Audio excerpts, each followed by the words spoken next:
Wow, just like that, came back into the screen. I had to put something on the side there. Hey, wow, just like that. It's Thursday already. You know, the weeks go by very quickly. Now that we're on this new format of the DPB show, at the DPB show or the DPB show, you can find us on Twitter X. I'm sorry. I'm going to always say Twitter X. In fact, they refer to it. It's obviously a platform now that has two names, Twitter X, Facebook, Rumble, and YouTube. I so appreciate every one of you who finds their way here at 4 to 5 Tuesdays and Thursdays. I know that that's not the ideal time. I guess there is some method to my madness and why it is that we landed on 4 to 5. And I'd love to hear from you. Obviously, your comments on what we should do and how we should cover content here in central Illinois and beyond. That's obviously something that I like to say when I was on radio, that I was broadcasting from Bloomington Normal, your news and talk in Bloomington Normal and beyond. To the contrary, there was a little pushback about that because I said beyond meaning that you could find us on streaming. You could find us on streaming on multiple platforms. Well, now we don't have to worry about the radio piece anymore. We just have the platform piece. So we are beyond. We're beyond Central Illinois. We want to build out the conservative voice in Central Illinois. Unfortunately, that has waned a little bit in advent of some things that have happened here in the Central Illinois market, yes, specifically in the radio. I'm not here to bash anybody. There are business decisions that are made. Obviously, bottom line revenue drives decisions to have a certain content, certain programming on radio. I hope to return to radio someday, and I hope to continue to expand the footprint of freedom. As you can see, the shirt says it all.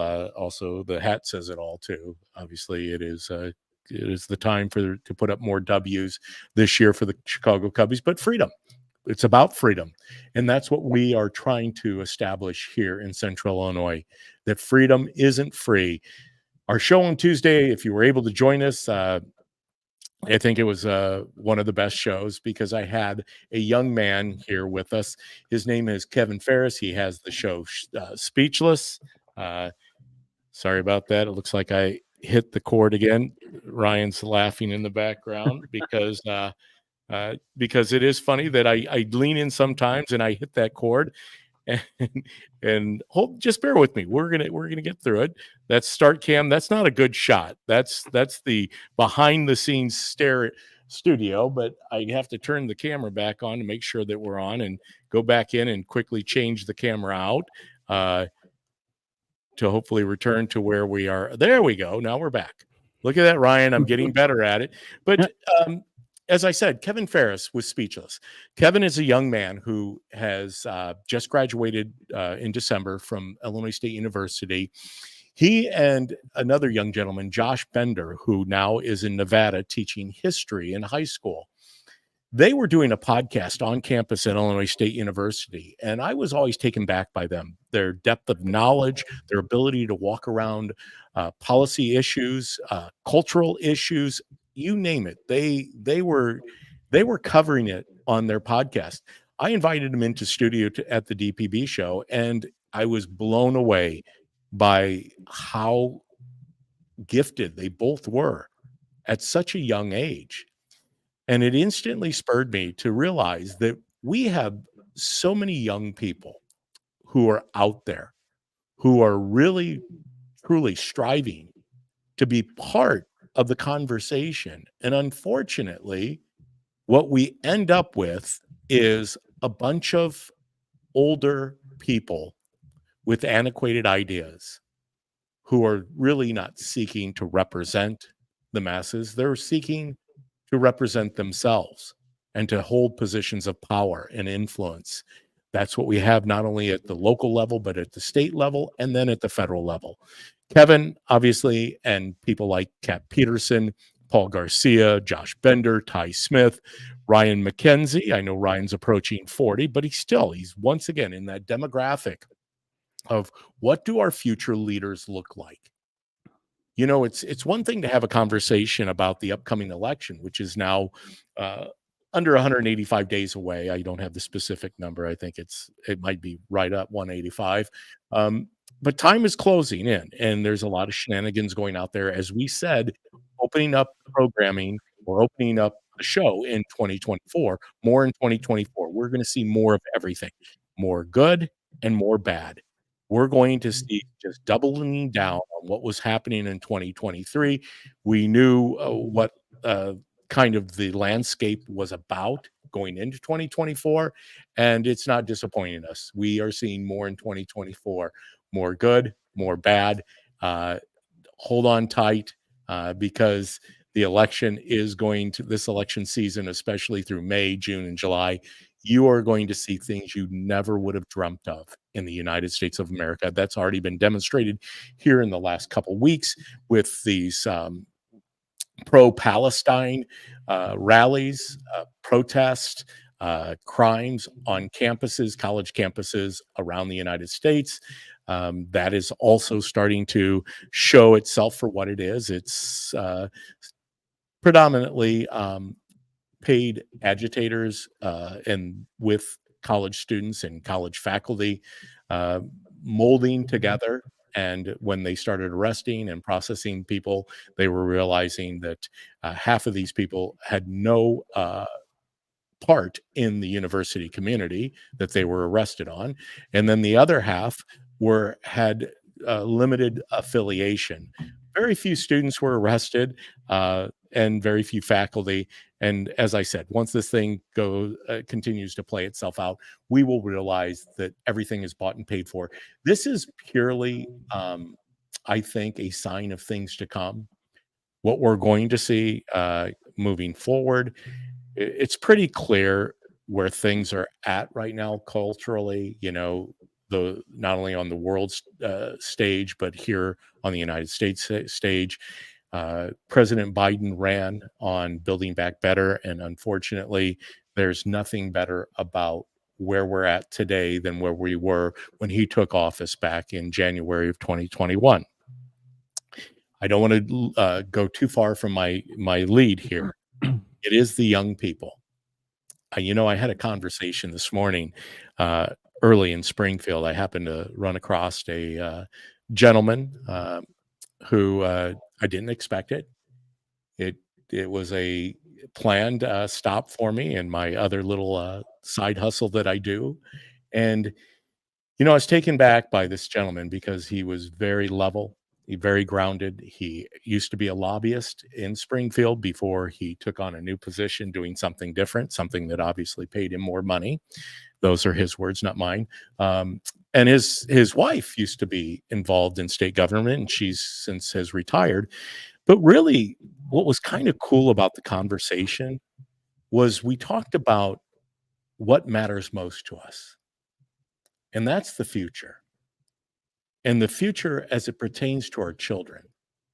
And I believe that is the conversation that we should hear more of. That's why I am so hopeful for the future. My faith calls me to be hopeful in what lies ahead. I know how the story ends. I know how the story ends. Jesus comes again. He returns to earth. That is something that can't be taken away by politics or anything else. But this particular gentleman that I came across this morning, it was definitely a God incident. We talked about our families, the future, where his children were at, where my children were at, and looking at the young people. I believe the young people, especially here on college campuses today, we are talking about a very small fraction of the people, young people, who are taking a part in any of these crazy um, protests. Now, granted, believe me, I understand protest. I was about 7 years of age when I used to watch the nightly news, and the Vietnam War was going on, and there were plenty of college campuses that were up in arms over the Vietnam conflict/war. I've never spent time of studying it under Lyndon B. Johnson and exactly what truly transpired, because I was young. I grew up. I went to classes. I listened. I heard. And, I tried to do the best I could to understand what the layout of the land was as a young man. Now I'm intrigued because wars of the past versus where we're at today, uh, they will always exist. I'm pretty convinced of that. But why do wars happen? Why do conflicts happen? That's the deeper message, and we don't want that for our children and our children's children. We'd love to live in peace and harmony. That's what we're called. We're a nation of peace. That is evidenced in our currency. The dollar bill shows that we have a bald eagle on our dollar bill, and the eagle has both in his talons, two talons, he has both arrows and olive branch. And which way is the eagle looking? I don't know if you guys have seen this. This might be new to you. He's looking towards the talon that has the olive branch. I love the fact that the olive branch is very popular in Israel, especially in light of what's going on today. But we are a nation of peace. We strive for peace. I think that's what we want. We want to be peaceful people. We want that for our children. We want that for our grandchildren. However, we know that, unfortunately, it's very rare that we live in a time of tranquility, a time of peace, even though Jesus himself said, "It's a peace I leave with you, a peace I give to you, not as the world gives it." See, I think sometimes we expect the world to be at peace, like Jesus brought peace to the world. And if you think about it, Jesus's life, there was nothing peaceful about it here on earth. Everything about Jesus's life, as far as it pertains to peace, is beyond this earth. It's beyond the flesh and blood. Anyhow, I know that's kind of a crazy way to start the show. Once again, I always appreciate everybody joining in, and I'm going to get some of these comments up real quick. Hey, from our very own Kat Peterson, there she is. You rock. And then obviously this is a little longer quote, but as somebody that falls into this age group category you're describing, I cannot thank you enough for saying the one thing all of us young folk are thinking but cannot say. Also, I'd like to mention this is also the same group of people who were raised to be involved in all the things. We had to be two notched in every sport, have impressive volunteer work and accumulated hours, a part-time job, a startup in the works, and everything. And I from the Lubin Farms, and I'm assuming this is Elizabeth, this is exhausting.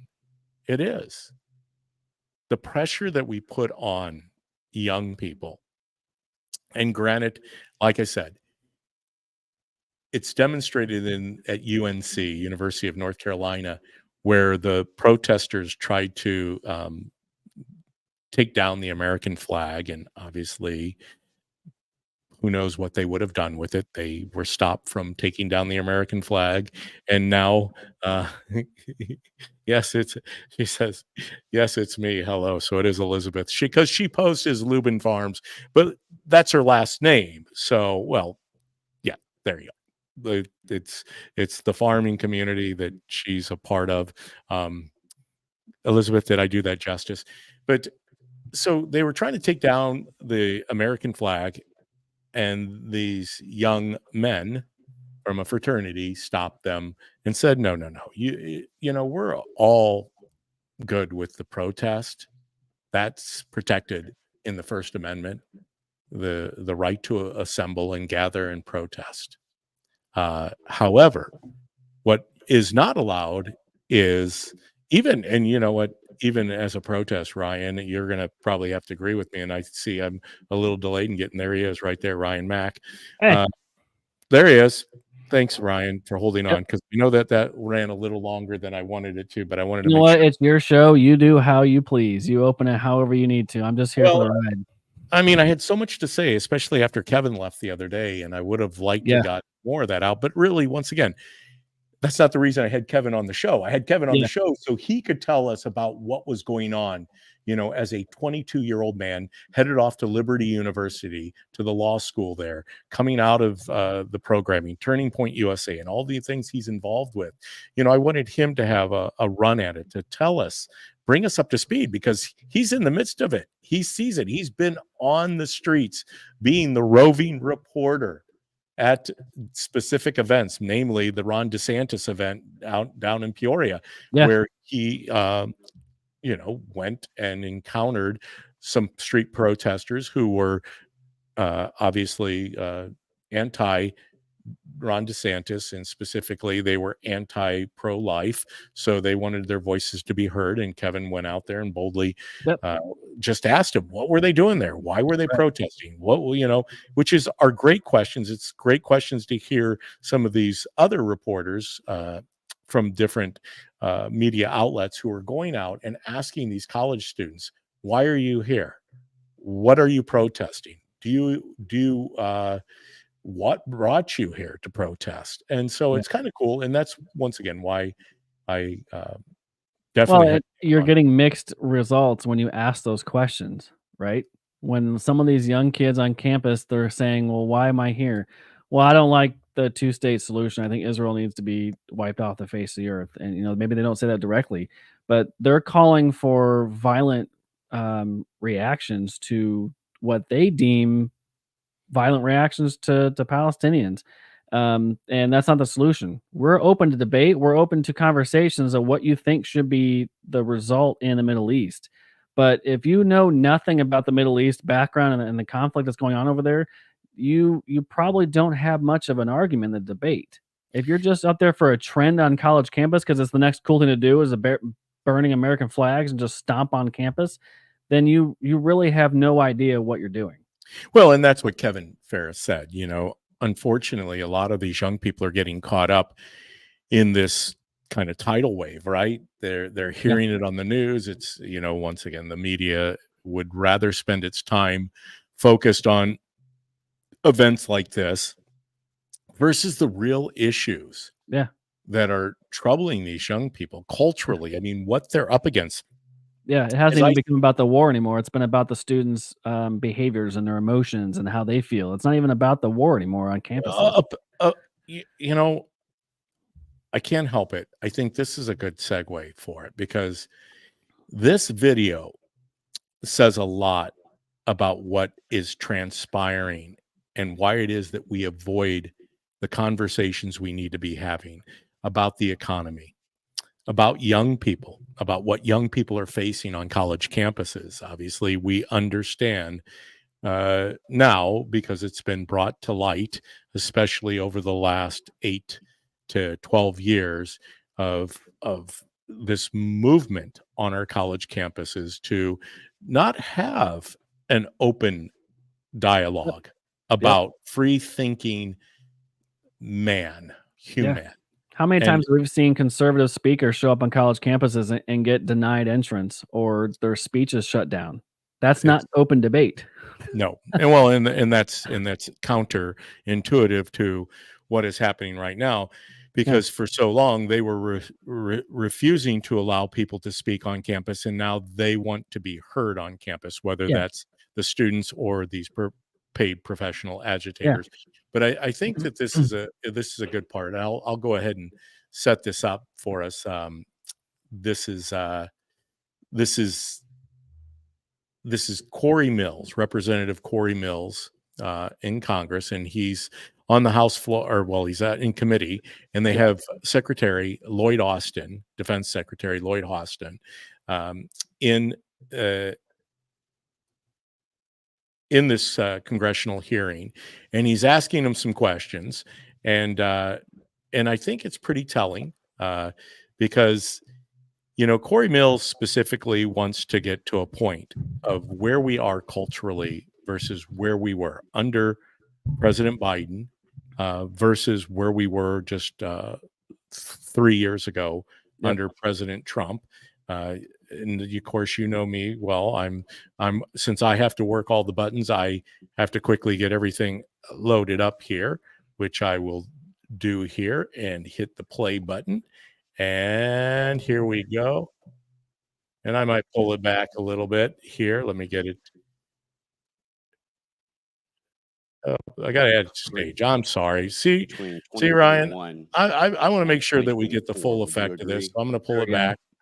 The There we Sahel go. area has had 8 coups since 2020. Is that correct? There have been a number there, yes. Who has been president of the United States since 2020? Of course, President Biden was Okay. inaugurated. And the amount of Iranian missiles and rockets that's been fired has been vastly increased between 2021 and 2024. Would you agree? Over 159 plus attacks. There have been a number of attacks. The vast majority of those attacks have been ineffective. And can you tell me who was president during this time? Of course, it was President Biden. In 2019, we were able to put 18 historic peace treaties in place called the Abraham Accords. Do you agree that, given the fact that it wasn't since 1979 for Egypt, 1994 for Jordan's normalized relations with Israel, that this was a very good step towards helping with the stabilization of the Middle East? I do agree with that. And can you tell me who put that in place? It was a previous administration, obviously. Can you tell me who that was exactly, Mr. Secretary? Right. Didn't think so.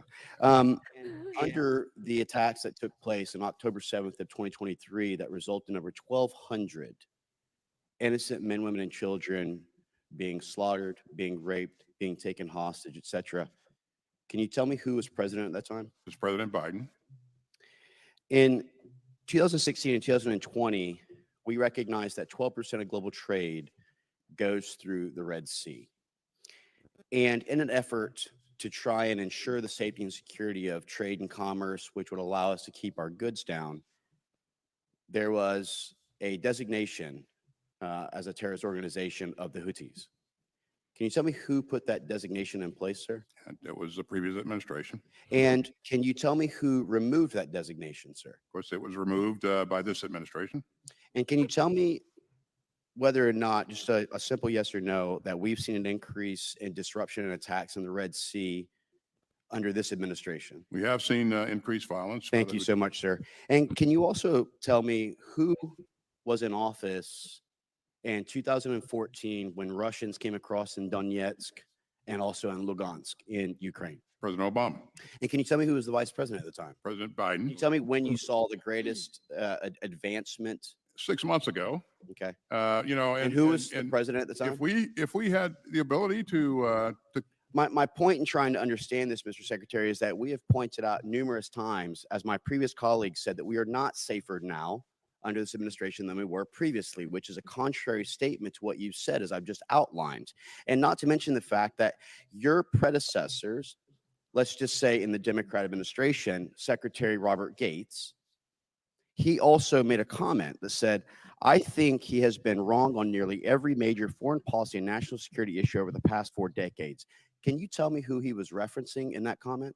I believe Secretary Gates was referring Can you just please tell me who he was to referencing? President Biden. President Biden. But So my what we've point- established here is that we my are point not that I made safer under earlier President was Biden that- than we were under President Trump. What we are establishing is that the Abraham Accords was put in place under President Trump to help, and that the things that are occurring in Ukraine, in the Sahel, in Israel, in Afghanistan with the Bosch withdrawal would not have happened under President Trump. Gentleman's It has time's all happened expired. under Chair now President Biden.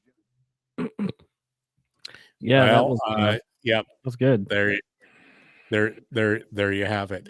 But Mhm. the reason I play that and I let it run on a little longer because I really was going to stop it, Ryan. Yeah. When he had to admit that President Trump, contrary to everything we're hearing out in the world right now, Oh yeah. had a administration, even though he was fighting within both parties, Mm-hmm.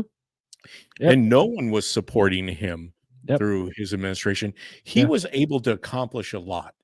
And as we know, there weren't missiles being fired. There wasn't a world conflict. I'm not saying that there weren't contentious Mhm. negotiations with China, Kim Jong-un of North Korea, Vladimir Putin. I'm not saying that there, because there's always conflict. I guess my point being as I open the show up today, the peace that surpasses all understanding does come through people and how they handle themselves. Hmm. And we were at peace Yeah. here on this planet Yeah. under Trump, contrary to what anybody's feelings were. And once again, is Trump the future of the United States of America? He could be once again the 47th president, but he isn't. When you're only limited to 2 terms, what does it look beyond in 2028? Hmm. How have we prepared ourselves as a country? Now, I don't want to get ahead of myself. I'd like try to Right. live one day at a time. Obviously, that's what my faith leads me to believe, that this is our day. This, or give me this day our daily bread. Hmm. It doesn't talk about giving us tomorrow's bread, Yeah. but it also doesn't allow us not to be actively involved. And that's something that I think is really troubling. And we've talked about that often here on the DPB show, Hmm. that that more people aren't involved. Now we see the Kevin Ferrises of the world, the Kat Petersons, Elizabeth Lubin, the Brett Corrigans. I can list a lot of them. The Jose Durbins, the Joe DeBose, who was our communications person and on the other side. Believe me, I see Democrat candidates who have young people who are working. And, it would be great if we could just take and dissolve the whole thing. I Yep. know the Declaration here of Independence says that we have the ability to abolish government Yeah. when it becomes out of It's our control. duty. It's our duty.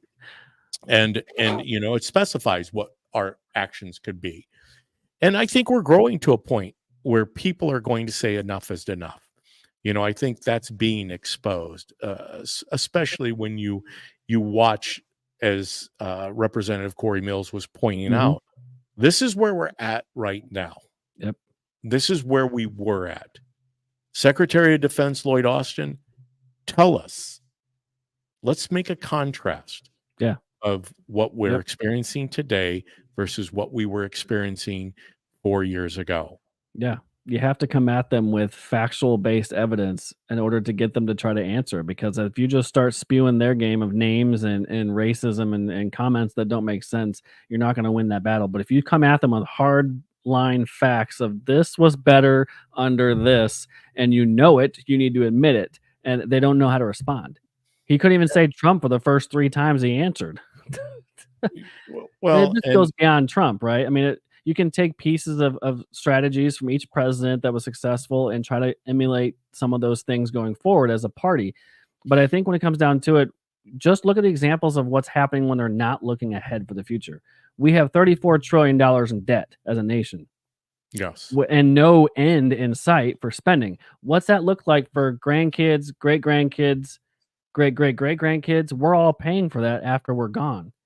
And you see the culture shift. What are we doing with marriage and family? We're eroding those in this country. What this country was built on, faith and family, they've eroded those as a party and made that to the forefront of everybody can love everybody and kids don't matter, they can change their gender. This is what our future looks like if you don't stop this and stand up. Yeah, and once again, why is it that we're there? Because as people of faith, you know, what is our responsibility? I know we spoke a little bit about this on Tuesday's show, Mhm. definitely last Thursday, anytime that we've had Darren on the show. We have a moral obligation because ultimately, when you're looking at uh, the the word demoralize, people, I think, look upon that word differently than I now am looking on it. It means to take morals away from the moral perspective, to demoralize, to to to remove all those things that we hold near and dear to our heart that are outlined in this Constitution. And to me, that's troubling. And you know what though is reassuring? There are conversations still going on. I don't believe, you know, my conversation this morning in that God incidents with this gentleman that I encountered.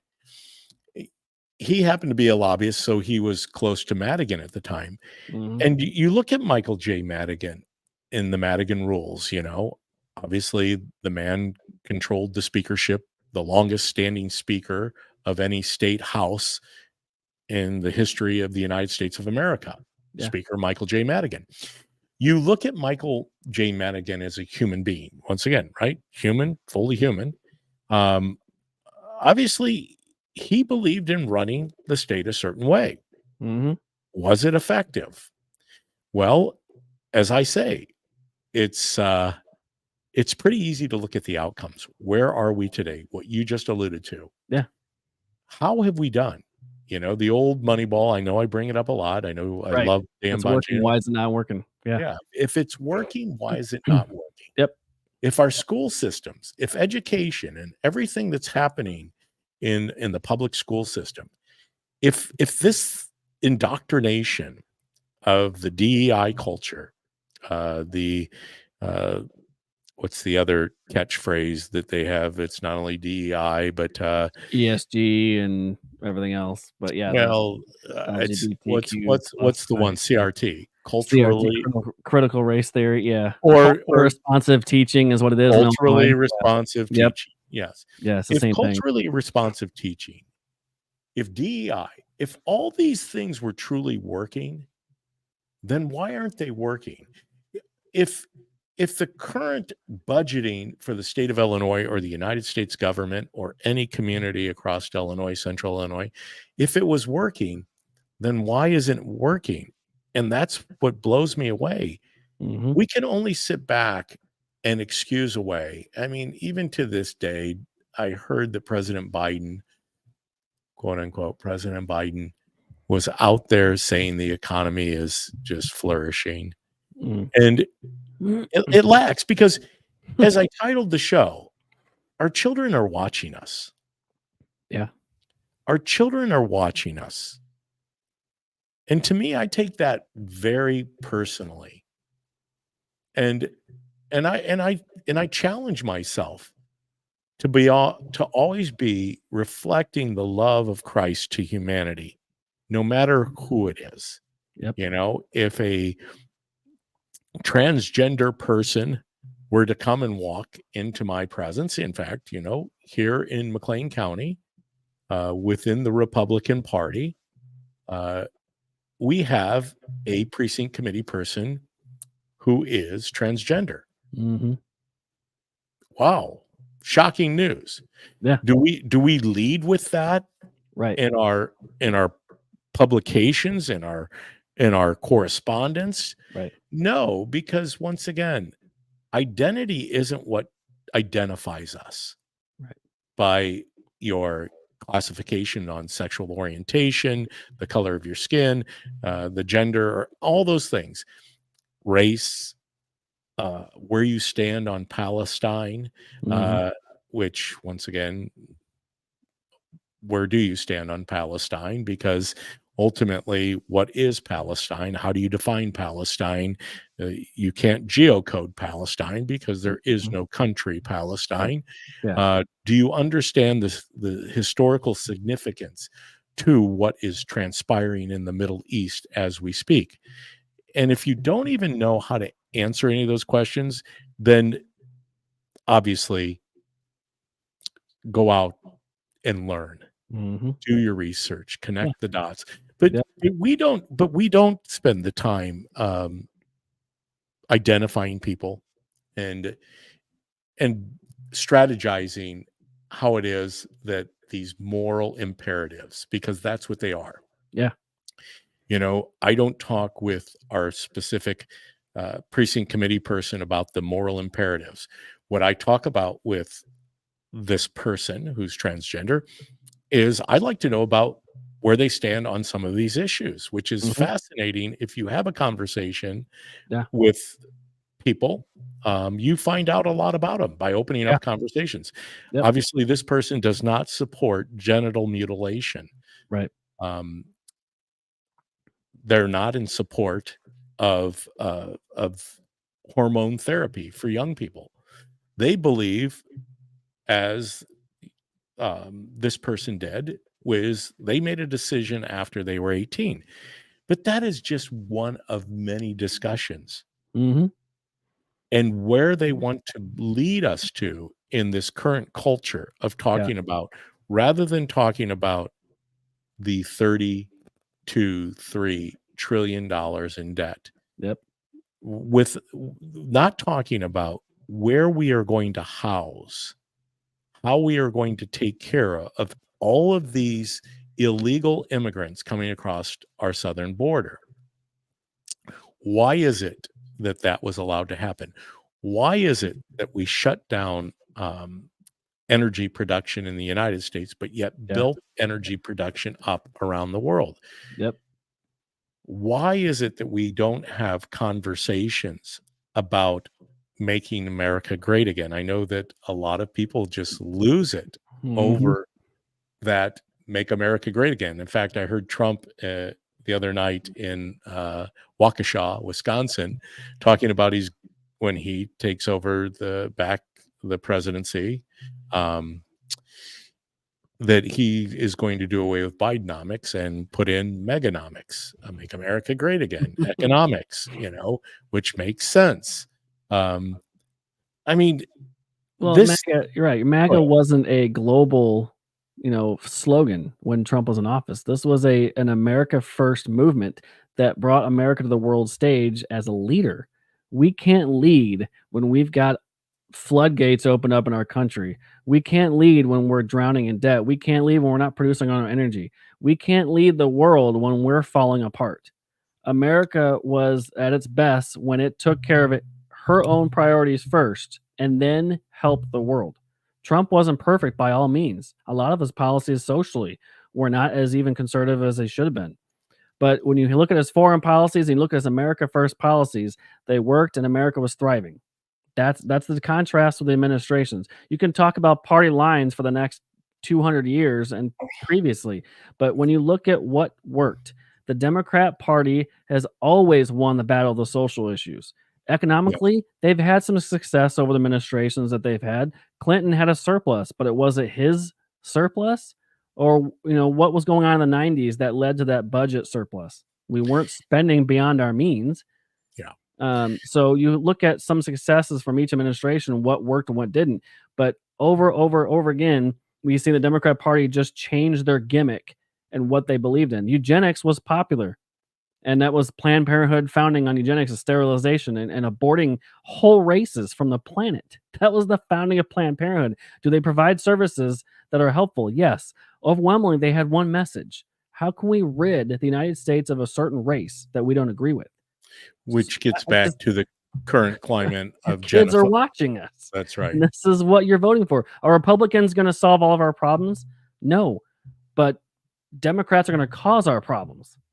And I don't want to vote for a party that's going to kill me faster, at least. Yeah. Historically, there was a time when these issues were solved and the ability to communicate and to have open dialogue and constructive dialogue about truly representing the people of the United States. Those days are gone. Lobbyists, special interest groups control DC. They control Springfield. They control most state capitals. They control most county government. And this is the thing that, when I said, can we fix it? And here it is that we're going to add it to the stage. This is a little event that's going to happen coming up this summer.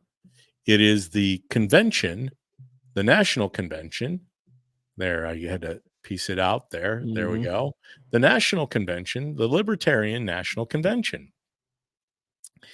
I know a lot of people would like to see whether it be the Robert Kennedy, a third party candidate, because once again, we're trying to mold who we are as people of faith with what is transpiring. What are the solutions? What's going to get us further down the road less traveled.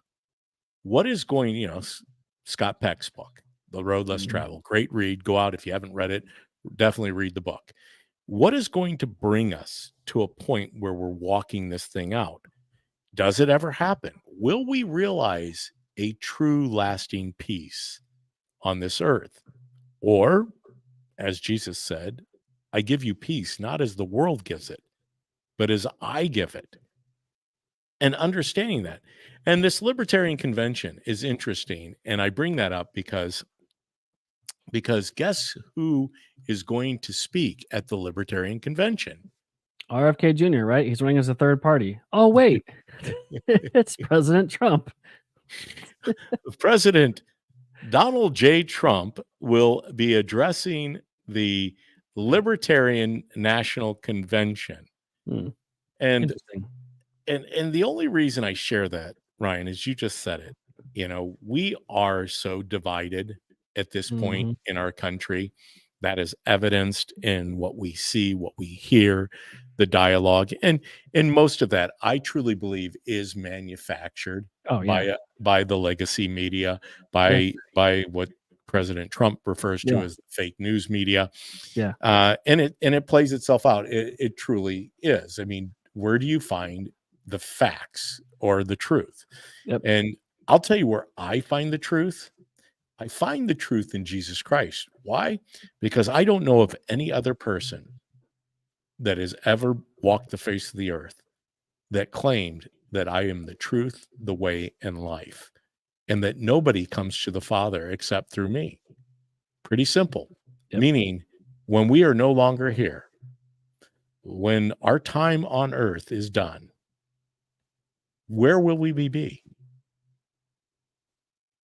I hope that, I'm confident that I will be in heaven, but I know that there's only one way to heaven. But where does heaven start? It starts here on this earth. Mhm.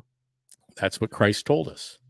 I'm not going to abandon you. I'm going to leave the Paraclete. I'm going to leave the Holy Spirit behind to help you navigate these things. And so I know this, I'm kind of walking around this, and I'm just going to hit it right behind the eye, between the eyes. One of the gentlemen that I used to work with at the radio station, I still consider him somebody that I did enough shows with him.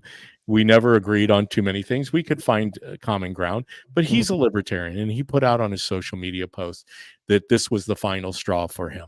He's definitely somebody who is not favorable to President Trump.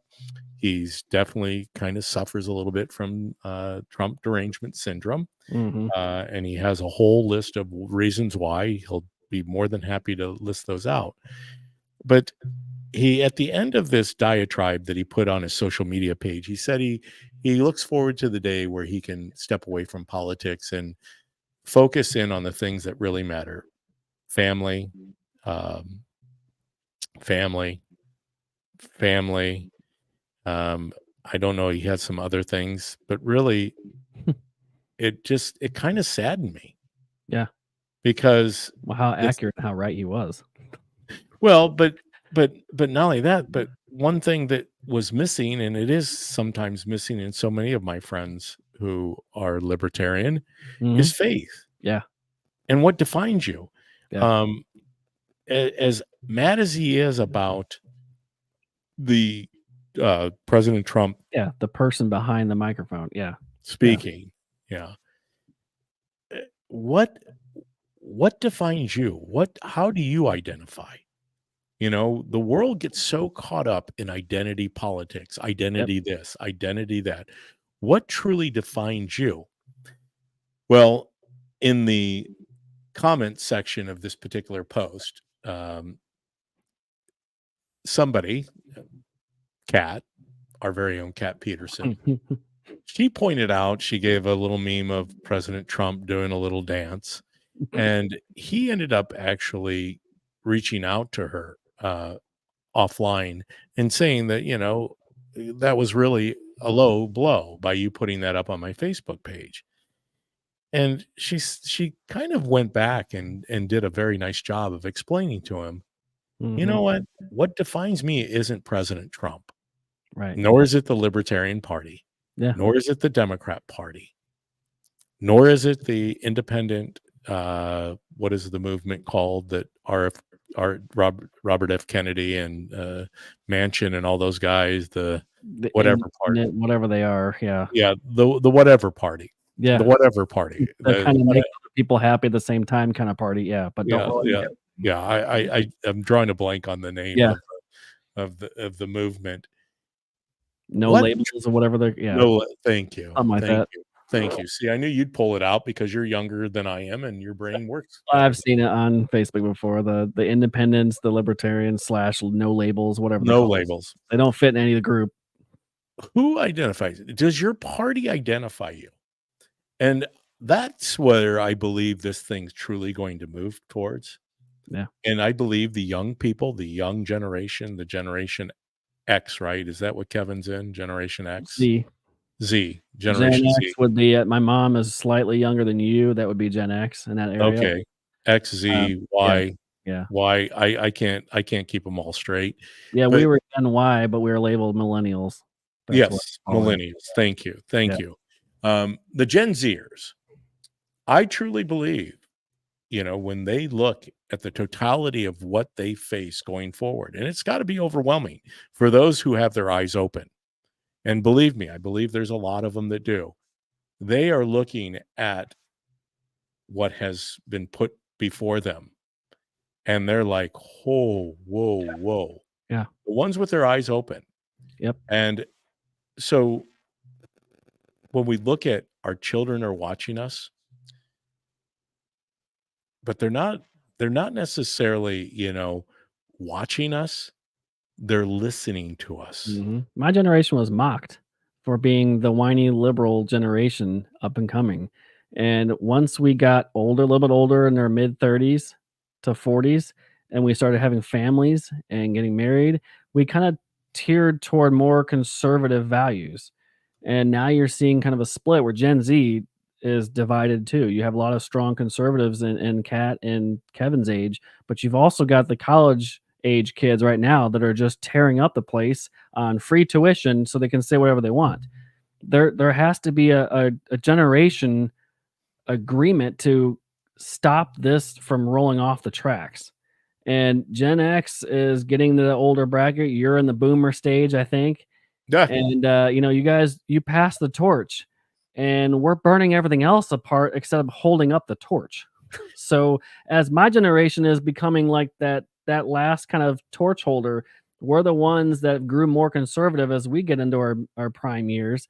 And now we're passing a torch onto a group of kids who complain about working 40 hours a week and Exactly. drink their $17 coffee from their $1,000 iPhone and complain about capitalism. I mean, that's where our kids are watching us. My kids are watching me every day, and they see some things on the news. They see things on YouTube. They see, they ask questions all the time. What is happening? What is, I break it down to layman's term. You have to, for kid reasons, but they see the world through their eyes. And as they're growing into their prime years, they don't like a lot of the things that are happening. They're starting to understand, hey, wait, this isn't America. Why are they burning the flag? It's just simple things like that. Why are they yelling and screaming at people? Why are they doing this? Well, it's inconsistent, especially if you're taking your children to church. And I always encourage people to find a church, especially one that is speaking into these issues rather than coddling. Right. We're covering. We just finished up the 5-star families. We covered children. We covered teenagers. We covered marriages. Mhm. We covered so many things at the Tabernacle. In fact, those are out there at the Tabernacle. You can go out the Facebook page. The Tab is out there, and you can pull up some of those series. But are we leading? As you said, some parents sometimes say that my children aren't listening to me. I said, don't worry as much as whether they're listening to you. Mhm. You should really be worried that they're watching you. Yeah. And they are. They do. They're watching us. Are we leading? Are we demonstrating and walking out our faith? Are we hitting upon things with our children that we want to make sure unequivocally when things really go bad, that they have something to fall back on, Hmm. because mom and dad are not always going to be there to coddle them and to be that point of reference for them. Are they going to be equipped? Are they going to be ready? And I do believe there are a lot of young people who are ready, who are equipped. I see it coming. I'm hopeful that as I go out and seek to build a bench, which is, as you've heard it said, Ryan, that was my one of my sole goals of running for the state house here in Illinois, was to build a bench, to find my replacement. In fact, when I started the journey back in 2017 at a 4th of July parade, I found somebody that I thought was going to be the candidate for the 105th state rep seat. I know she doesn't mind that I mention her name, but it was Chelsea Leffelman. She ended up working on Regan Deering's campaign here, and she's been on in the comment section. But dynamic young lady. At that time, she had 2 kids. Now she has 4. She is so much better, or she is so more versed in all of these issues and walks around them. I mean, she's in her early 30s Hmm. now, and she's part of the future and how she handles herself. But I was looking for that before I was looking to be the candidate. I was looking for someone else to be the candidate. Right. When I couldn't find somebody to run against an incumbent, entrenched establishment person, I became that candidate. I'm glad that the Lord hasn't called me to enter back in as a candidate, and I believe it's because we have this ability to create something unique right Mhm. here in Central Illinois Yep. with the podcast at the DPB show, obviously at the Ryan Mack show. You've got it up there. I think I've left it up there long enough. Hopefully somebody will tune in. Yep. Speechless with Kevin Ferris, who now has his new gig. You'll have to remind me what that is. He just mentioned it the other day. Breakaway USA. Breakaway USA. Thank you. I Yep. know that Kevin put that up there. Breakaway USA, because we are seeing this subtle beating of the heart Hmm. within young people. They want what America was. They have enough of a historical perspective. Hmm. They know where we've been. They know the ground we covered to get to that point. Yep. And to see it all literally wiped away within 3 short years. Yeah. They've taken 250 years of history and just flushed it down the drain. Well, one of the things that Glenn Beck is doing with his movement is preserving our nation's history documents at his museum. And he travels around the country and puts on exhibits and tours and speeches and shows the youth of our country where we came from and what we are today. Without that education background, these kids coming up have no idea what our nation's history was. All they hear it from the UCLA people that we were colonists and we were racist and we were terrible towards everybody and we hate everybody and they hate being here, and that's what they're growing up as. Our children are watching us hate our country. Well, and I think that young people like yours truly, as a boomer, as you refer to me, thank you, and millennials and Gen Z and Gen X, they want the truth. Mhm. And unfortunately, that is something that we don't cover enough. Where has the faith gone? And once again, the First Amendment, that's why it's number 1. It protects the right to have freedom of religion, Yep. not freedom from religion. And that doesn't matter if you're from Islam, Muslim, Jewish, if you're Christian, whether that be Catholic, Protestant. You have that right given to us by our Creator to go out and expand your knowledge Mhm. on what differentiates you over somebody from the Nation of Islam or a Yep. Muslim or a Jew. Yeah. Or a Hindu. What I I would didn't mean encourage, to leave anybody out. I'm not trying yeah, to exclude anyone. I know we only have a few minutes left, but a quick shout out to the House bill that was just passed about the anti-Semitism legislating bill. This bill creates at first glance, it's oh, okay, well, we want to stop anti-Semitism on college campuses and around the country, right? You don't want to stop hating Jews and persecuting Jews. Do you dive back into it, and it's really an anti-free speech bill that was passed overwhelmingly by over 300 representatives. And at first glance, like I said, when I read it, it was okay. Well, that's good. You don't want people spouting and hating, Jewish people and their religion. But then if you do a deep dive, it goes into very vague limits on what they can enforce with this bill, and some of it is including the gospel itself, because there is very deep parts of the Bible that Jews killed each other and killed Christ. And when it says claims of Jews killing Christ, you can't say that in this bill. Are they going to start banning the Bible now? I did see that. I saw that out there. Kevin brought it up on his Yeah. Twitter feed, and he brought some highlights of it. But if I encourage everybody, I can't remember what the name of off the top of my head, but if you go to X and find the latest bill, I encourage you guys to read it, because yes, you don't want to start spewing hate of people who have of faith and different backgrounds, but you also don't want to stop the First Amendment access as well. And what this bill is going to do is limit people from even discussing facts about the historical relevance.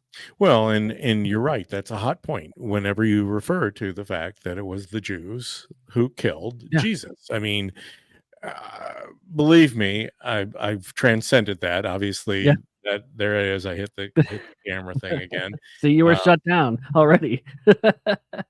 You can't say that, so you got shut down. No, I'm limited on what I can say. Now I'm back in the old studio. Here we go. Yeah.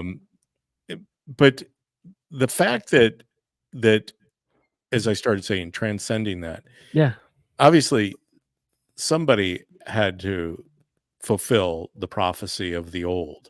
The Old Testament refers to the Old Testament refers to the fact that the Jews would be the ones who led Jesus to the cross. Yeah. So I think from a historical perspective, I get it.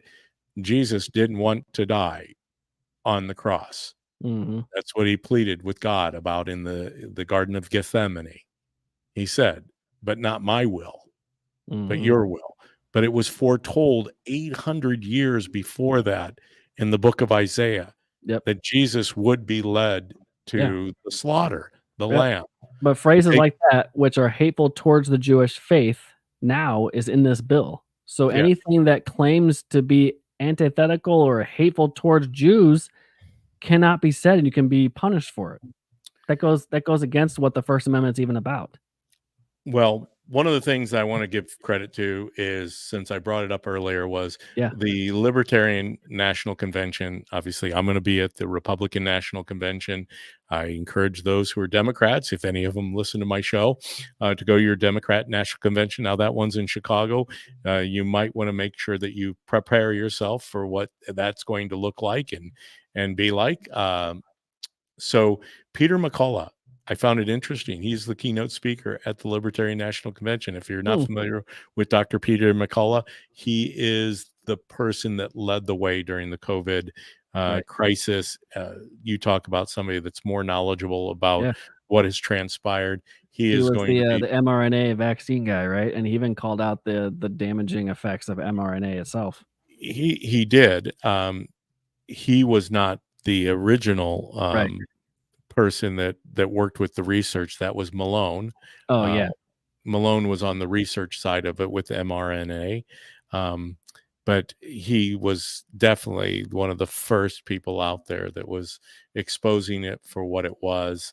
And so anyhow, that's something I wanted to bring up before we do end the show. But most importantly, as I always end the show, I try to wrap it back around what really matters. Our children are watching us.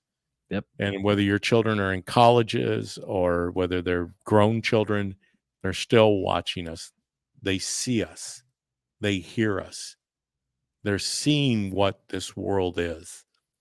We are called to obviously not be of this world, but to be in this world.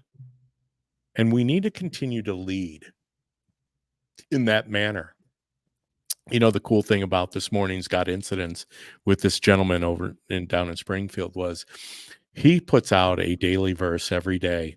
And he started doing that and inviting his children to be part of the daily verse. I thought that was really cool.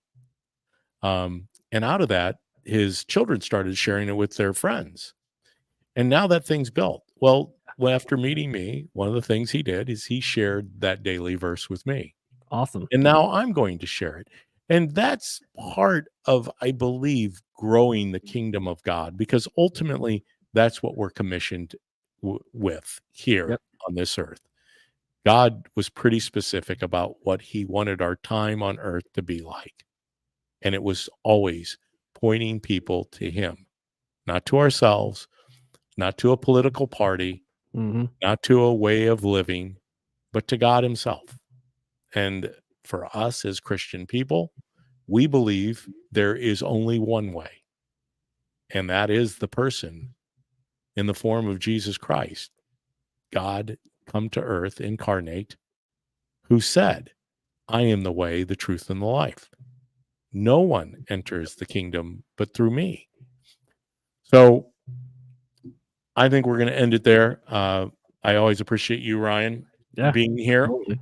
I'm trying to work on next week's shows right now, and where God is leading me with that. I know a lot of this, sometimes people are like, wow, this isn't your normal opinionator show where I'm going to cover a lot of things Yep. that are already being covered by Yeah. so many other people out there. Yep. This is a show where we take our faith and we try to dissect how the faith is impacting the current culture of events as we see them. I appreciate you, Ryan. As I always say in ending, that I love you, but Jesus loves you more. I bid you peace, a peace that surpasses all understanding. As I shared with my friend this morning, my new friend, Tim, shalom, shalom, which is, may all the pieces of your world come together. Until next Tuesday, I bid you farewell. We'll see you then. Take care.